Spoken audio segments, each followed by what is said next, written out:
Hello viewers, welcome to மூக்குக்கு மனம் நாக்குக்கு ருசி சேனல். நம்ம இன்றைக்கி மட்டன் வச்சு ஒரு கிரேவி பண்ண போகிறோங்க. ரொம்பவும் டேஸ்ட்டாக இருக்கும்.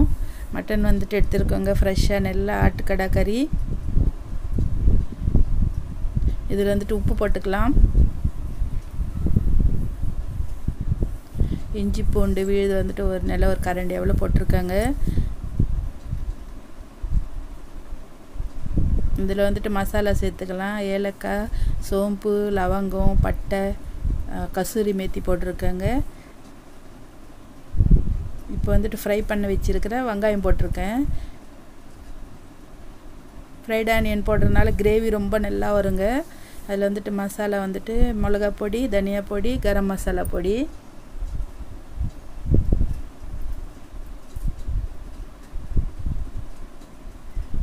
வந்துட்டு பிரியாணி இலை வந்துட்டு ஒரு 2-3 போட்டுக்கலாம்.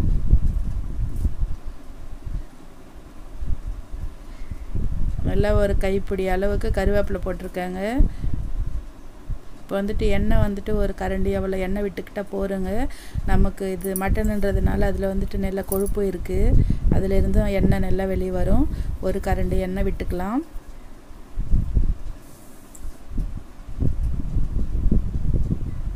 விட்டுட்டு இது கையால் நல்லா பிசைஞ்சு எடுத்துக்கலாங்க. பிசைஞ்சிட்டு ஒரு அரை மணி நேரம் மேரினேஷன் பண்ணி விட்டுட்டேன். அரை மணி நேரம் கழித்து ஸ்டவ் மேலே வச்சுக்கிட்டேங்க. இப்போ வந்துட்டு ஃபுல் ஃப்ளேம் வச்சுட்டு ஒரு 5 நிமிஷம் ஃபுல்லாக ஃப்ளேம் வச்சிடணும். நல்லா தண்ணி விடுங்க. மட்டன்லேருந்து தண்ணி எதுவும் விடக்கூடாதுங்க. நம்ம கொஞ்சமாக மஞ்சள்தூள் சேர்த்துக்கலாம். தண்ணி இல்லாமல் நல்லா இது மாதிரி கிரேவி பண்ணிக்கிட்டால் ரொம்பவும் டேஸ்ட்டாக இருக்கும். மூடி போட்டு ஒரு 5 நிமிஷம் வச்சுருந்தோங்க. பாருங்கள், இப்போ நல்லா அதுவே ஒரு ஆவி வந்திருக்கு. நல்லா கலந்து பார்த்தா அதில் வந்துட்டு நல்லா எண்ணெயும் விட்டுருக்கு.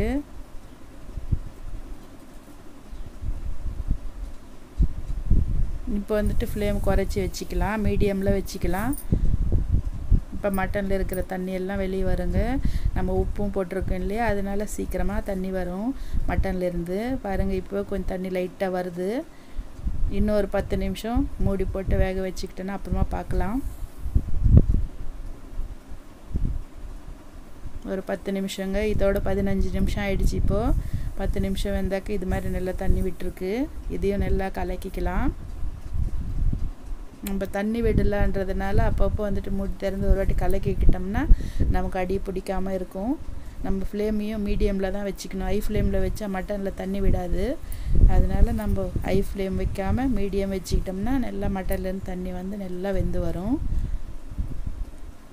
மூடி வச்சுட்டு இன்னொரு 10 நிமிஷம் கழித்து பார்த்தா பாருங்கள், எவ்வளோ நல்லா தண்ணியும் விட்டுருக்கு, நல்லா வெந்துக்கிட்டு இருக்கு. மொத்தத்தில் ஒரு 45 நிமிஷம் மீடியம் ஃப்ளேமில் இது மாதிரி வேக வச்சுக்கிட்டோம்னா நம்ம மட்டன் ரெடி ஆகிடுங்க.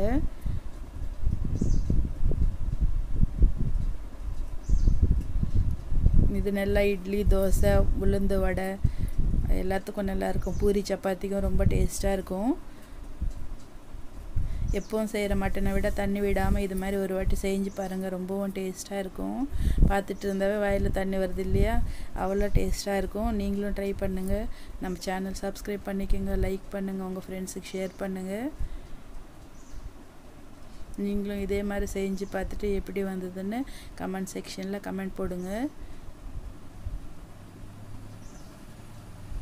கிரேவியும் நல்லா வந்திருக்கு பாருங்கள். நம்ம அந்த வெங்காயம் போட்டிருக்கோம் இல்லையா, ஃப்ரைட் ஆனியன், அதனால கிரேவி கூட நல்லா வரும். ஓகே வீவர்ஸ், பாய்.